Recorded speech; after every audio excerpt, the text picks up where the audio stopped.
s'il y a encore des préjugés, j'imagine, on n'en entend pas nécessairement parler. Mais mettons qu'il doit y avoir une raison pourquoi les gens ne viennent pas tous. Probablement parce qu'ils ne veulent pas dire au monde qu'ils achètent dans une friperie ou des choses comme ça. Ah, le vêtement, il est peut-être taché, il a déjà été utilisé. Bien, on est dans un monde de surconsommation, puis les gens ont plus grande misère à venir à leurs besoins. Oui, il y a encore des préjugés, il y a encore de la gêne, et il y a des gens des fois qui nous disent comment ça se fait, il y en a qui ont des belles autos, qui viennent magasiner ici, c'est pas un comptoir pour les pauvres. Non, c'est un comptoir pour aider les gens dans le besoin. Les gens qui ont peur de ce qui a déjà été porté, c'est parce qu'ils n'en ont jamais fait l'expérience. Ils ne sont jamais entrés dans une friperie. Moi, j'adore les friperies. C'est fou les trouvailles qu'on peut y faire.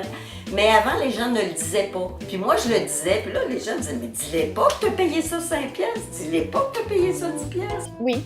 Oui, il y a une réticence à l'achat du fait que c'est seconde main. On va se dire la vérité. C'est sûr qu'un meuble, les meubles que je trouve, souvent, ils sentent grand-papa puis grand-maman, ils sentent la cigarette, ils sentent les animaux. Mais ça, c'est des détails. On les lave puis c'est fini. Il y a un changement de mentalité. C'est vrai qu'il y a quelques années, les gens sont beaucoup moins gênés de dire qu'ils ont acheté une robe dans une friperie ou un meuble qui a été relooké. Il n'y a plus autant d'importance accordée sur telle marque ou que c'est vraiment neuf. C'est le contraire. C'est qu'est-ce qui est in. La mentalité, c'est vintage. Tout ce qui est la mode vintage revient à la mode. Tout ce qui est vieux revient à la mode. Fait que je pense que c'est une nouvelle tendance de la nouvelle génération qui commence à s'intégrer, là, en fait. Mais maintenant, les gens s'en font un honneur. Ils le disent, ah, ben tu sais que j'ai été dans une friperie d'occasion, mais je pense que de plus en plus, les gens vont dans les friperies. Les gens sont un peu plus sensibilisés à la récupération. Moi, je pense que les gens ont commencé à changer.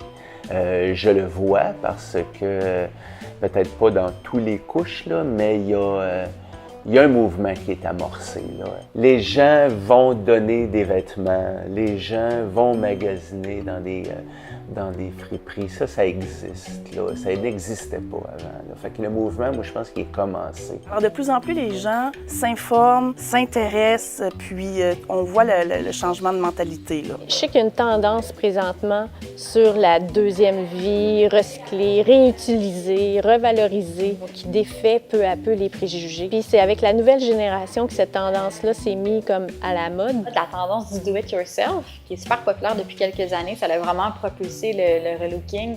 Tout ce qui est à faire soi-même, c'est tellement dans l'air du temps, non seulement pour des économies d'argent, mais aussi par souci pour l'environnement. C'est sûr que la génération un peu plus âgée, plus dure à convaincre, c'est difficile de leur sortir l'argument environnement qui fonctionne très bien avec la nouvelle génération parce qu'on est sensibilisé.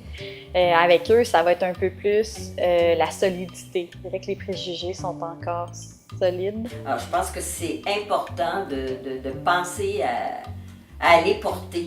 C'est grâce à la population qu'on fonctionne. Premièrement, à ceux qui nous donnent. Ensuite, c'est grâce à nos clients qui viennent ici acheter. Tout l'argent amassé ici est remis aux gens dans le besoin de Saint-Luc et une partie de Saint-Jean-sur-Richelieu. Fait que de plus en plus, la clientèle commence à s'apercevoir qu'ils donnent localement et ça revient localement aux gens aussi dans le besoin.